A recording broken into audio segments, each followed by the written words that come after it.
जी doctor साहब, क्या मामला था? आज सुबह एक बहुत दुर्भाग्यपूर्ण घटना हुई। हमारे अस्पताल में कुछ बंदे आए और हमारी जो गाड़ियाँ प्रीमिसेस के अंदर खड़ी थी, डेजिग्नेटेड प्लेस पे खड़ी थी और प्रॉपर एम्बुलेंस का और आने जाने का प्रॉपर रास्ता छोड़ा हुआ था, जो कि हमारे प्रीमिसेस के अंदर है। उसमें आए और डॉक्टर्स की और स्टाफ की गाड़ियाँ बिना हमारी जो इंचार्ज है उनके परमिशन के उठानी शुरू कर दी और उन्होंने अभद्र व्यवहार भी किया। जब उनसे पूछा गया कि आपके पास क्या कोई आधिकारिक चिट्ठी है जिसके बेस पे आप ये वाहन उठाना चाह रहे हैं, और ये जो वाहन है ये सारे वाहन अधिकृत जगह पे खड़े हैं और प्रीमिसेस में इकट्ठे खड़े हैं, क्या आपने जो हमारी सीनियर मोस्ट पीएमओ साहिबा हैं, क्या उनको ये प्रीमिसेस में आने की आपने परमिशन ली या गाड़ियाँ उठाने की परमिशन ली? तो उन्होंने बहुत अभद्र व्यवहार किया। एक हमारे जो सीनियर टेक्नीशियन थे वो 83% हैंडीकैप्ड है, चलने में असमर्थ है, और उन्होंने उनसे ये रिक्वेस्ट की कि किस अथॉरिटी पे आप प्रीमिसेस के अंदर की गाड़ियाँ उठा रहे हैं, और हमारे पास इस तरह का कोई नॉलेज नहीं है, अगर कोई बात है तो हम गाड़ी को हटा लेते हैं। उन्होंने उनके साथ अभद्र व्यवहार किया और वो गाड़ी भी उठाकर ले गए, और इवन उन्होंने कोई इस तरह की आधिकारिक चिट्ठी हमें नहीं दिखाई। तो कितनी गाड़ियाँ उठाई गई हैं?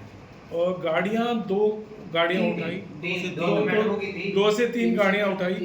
जो जिस चीज़ से हम आहत हुए वो ये है कि ये नो पार्किंग जोन नहीं है, यहाँ पे मरीज भी आएंगे, डॉक्टर भी आएंगे, एम्बुलेंस भी आएंगी। हमारा तो सिर्फ एक ही है, जियो और जीने दो। सबको जगह मिलनी चाहिए।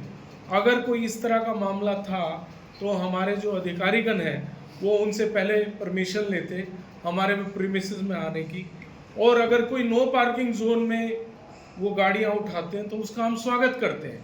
लेकिन अगर प्रीमिसेस में हो सकता है मरीज की गाड़ी हो, हैंडीकैप्ड की हो, किसी प्रेग्नेंट लेडी के साथ वाली गाड़ी हो, एक समय दिया जाना चाहिए। और इस तरह का कोई उनके पास आधिकारिक चिट्ठी नहीं थी जिसके बेस पे उन्होंने कार्यवाही की, और ये बहुत दुर्भाग्यपूर्ण है। अब हमारे सेक्रेटरी साहब हैं, वो भी इस पे कुछ बोलना चाहेंगे HCMS एसोसिएशन की तरफ से। डॉक्टर रोहित कपूर, जिला रोहतक HCMS एसोसिएशन का सेक्रेटरी हूँ मैं, और यहीं सिविल हॉस्पिटल रोहतक में डॉक्टर के रूप में कार्यरत हूँ। आज एक बहुत दुखद घटना, और यहाँ पर जो सादी वर्दी में पुलिस द्वारा करी गई जो बहुत निंदनीय है। वो आए, उन्होंने बहुत ज़ोर ज़बरदस्ती से, किसी को ये नहीं देखा कौन हैंडीकैप है, किसी की कुछ परेशानी हो सकती है, वो किसी परेशानी में ही आया होगा कोई यहाँ पर। उन्होंने हमारे एक डॉक्टर जो गाड़ी में बैठे थे उनकी गाड़ी में बैठे बैठे उनकी गाड़ी को टो करने की कोशिश की।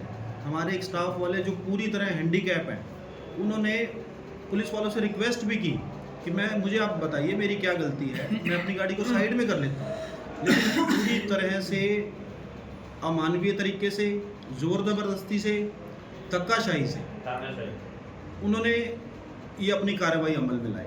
हमने जब ये पता करने की कोशिश की कि वो हैं कौन, उनमें इतना गुरूर था, उन्होंने ये बताने की ज़रूरत नहीं समझी कि हम हैं कौन। उन्होंने कहा हम बता देंगे कौन है हम। तो अब आप लोगों की तरफ से क्या एक्शन ले रहे हैं? हम सबसे पहले तो प्रशासन से ये अपील कर रहे हैं कि हमारी जो गाड़ियाँ अवैध रूप से उठाई गई हैं, पहले तो हमारे को वो लौटाई जाए वापस। दूसरा, अगर किसी तरीके की कोई समस्या है वो हमारे अधिकारियों के संज्ञान में लाई जाए, उनसे डिस्कस किया जाए, उसका सॉल्यूशन किया जाए। हमारे सिविल हॉस्पिटल में फर्स्ट फ्लोर पे कंस्ट्रक्शन चल रही है, आधा सिविल हॉस्पिटल तो पूरा ही ब्लॉक किया हुआ है, जहाँ पर पार्किंग हो ही नहीं सकती, वहाँ कंस्ट्रक्शन का काम चल रहा है। ये सब लोग कोई सैर सपाटे पे घूमने नहीं आए, ये सब ड्यूटी पे आए थे। अब ड्यूटी पे कोई आएगा, कोई लेडी है, कोई हैंडीकैप है, वो गाड़ी पे आएगा तो गाड़ी कहाँ पार्क करेगा? यहाँ पर आप सिविल हॉस्पिटल से बाहर निकल के देखिए, जरा सा 10 गज 20 गज आगे पीछे जाके देखिए, रोड पे रेडियाँ लगी हुई हैं। ट्रैफिक की क्या व्यवस्था है, रोहतक वालों से छुपी हुई नहीं है। क्या सारी व्यवस्था उनको सिविल हॉस्पिटल के अंदर आकर ही सुधारनी थी? वो भी जोर जबरदस्ती के तरीके से, कोई बातचीत से भी सुलझाई जा सकती थी। और यहाँ पर उसके बाद उन्होंने बहुत मिसबिहेव किया हमारे सीनियर डॉक्टर्स के साथ, माहौल खराब। ये सब बहुत ही ज़्यादा, हम इस SCMS एसोसिएशन इस चीज़ की बहुत निंदा करती है। हम अपनी एक मीटिंग कॉल करेंगे, उसके बाद हम अपना आगे का अपना डिसाइड करेंगे कि हमने क्या एक्शन लेंगे। तो कुछ ऐसा भी दबी जुबान में आया था डॉक्टर की जुबान से कि शायद कल से वो हड़ताल पर चले जाएंगे। कुछ देखिए ऐसा अभी तक देखिए हर डॉक्टर इस घटना को लेकर बहुत ज़्यादा उत्तेजित है, आहत और उत्तेजित है इस वक्त। लेकिन इस वक्त हमने अभी फाइनल नहीं किया हम क्या डिसीजन लेंगे, लेकिन आहत बहुत गहरे आहत हैं। लेकिन इसके पीछे कुछ उचित कार्रवाई अगर नहीं की गई तो फिर SCMS एसोसिएशन सब कुछ करने के लिए स्वतंत्र है।